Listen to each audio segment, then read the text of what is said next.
কাতারে ফেসে যাওয়া ভারতীয় নৌসেনার ৮ জন এক্স অফিসারকে নিয়ে একটা বড় খবর সামনে বেরিয়ে আসছে। খবর রয়েছে কাতারের কোর্ট মৃত্যুদণ্ড দেওয়া ওই এক্স অফিসারদের আপিল স্বীকার করেছে, আর খুব তাড়াতাড়ি এই মামলার পরবর্তী শুনানি শুরু হবে। এই আপিল ভারত সরকার দ্বারা দায়ের করা হয়েছিল।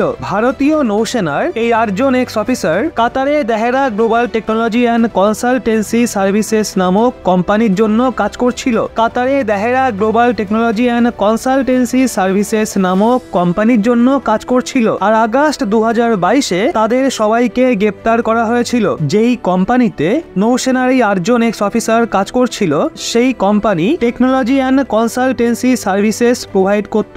সেই সাথে কাতারের নৌসেনাকে ট্রেনিং এবং সামগ্রীও সরবরাহ করত। এই কোম্পানিকে ওমানের বায়ুসেনা থেকে রিটায়ার্ড স্কোয়াড্রন লিডার খামিজ আল আজমি চালাতো। গত বছর তাদেরকেও এই ভারতীয়দের সাথে গ্রেপ্তার করা হয়েছিল, যদিও নভেম্বরে তাদের মুক্তি দেওয়া হয়। আর এদিকে কাতারের আদালত ভারতের এই অফিসারদের মৃত্যুদণ্ড দিয়ে দেয়। কাতারের এমন বিচার ধারা দেখে প্রত্যেকেই হতবাক হয়ে যায়। তারপর থেকেই ভারত সরকার এই বিষয়টা নিয়ে কাতারের সঙ্গে কথাবার্তা বলতে শুরু করে দেয়। আর এখন কাতারের আদালত 23 নভেম্বর 2023-এ সেটা অ্যাকসেপ্ট করে। এখন আপিলের অধ্যয়ন করে দ্রুত এর শুনানি শুরু হবে। দেখা হলে এটা সমগ্র ভারতের জন্য একটা স্বস্তির বিষয়। বলে দিই, এই অফিসারদের ওপর কথিতভাবে ইসরায়েলের হয়ে গোয়েন্দাগিরি করার অভিযোগ রয়েছে। তারা গ্রেপ্তার হওয়ার পর বেশ কিছুদিন এই মামলাটাকে গোপন রাখা হয়েছিল, আর কাতারে থাকা ভারতীয় দূতাবাসের আধিকারিকদেরও এই নিয়ে কোনো রকম ইনফরমেশন দেওয়া হয়নি। গত বছর 25 অক্টোবর মিতু ভার্গার নামের এক মহিলা টুইট করে বলেছিল, ভারতীয় নৌসেনার ৮ জন এক্স অফিসার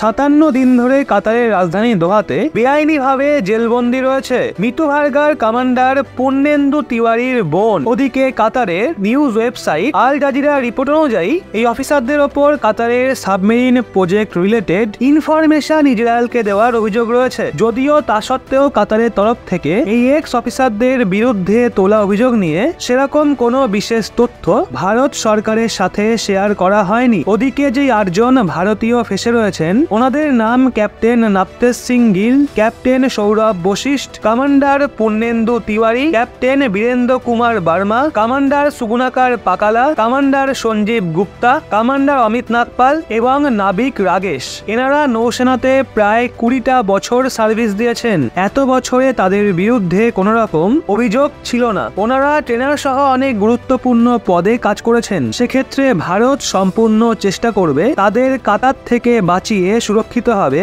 দেশে ফিরিয়ে আনতে। এখন তো আপাতত সবাই পরবর্তী শুনানির অপেক্ষায় থাকবে। আমরা আশাবাদী পরবর্তী শুনানির রায় ভারতের পক্ষেই আসবে। ওই ৮ জন এক্স নৌসেনা অফিসারদের প্রতি ন্যায় বিচার হোক, এই প্রার্থনাই করি। যদি ভারত তার ওই ৮ জন এক্স অফিসারকে সুরক্ষিতভাবে দেশে ফিরিয়ে নিয়ে আসতে পারে, তাহলে ভারত সরকারের প্রতি আমাদের দেশের মানুষদের আস্থা অনেক বেড়ে যাবে, আর সমগ্র ভারতবাসী স্বস্তির নিঃশ্বাস ফেলবে। তো বন্ধুরা, এই বিষয়ে আপনাদের কি বলার নিচে কমেন্টে অবশ্যই জানান। আর এরকমই লেটেস্ট ইনফরমেটিভ ভিডিও পেতে চোখ রাখুন রহস্য বাংলার পর্দায়।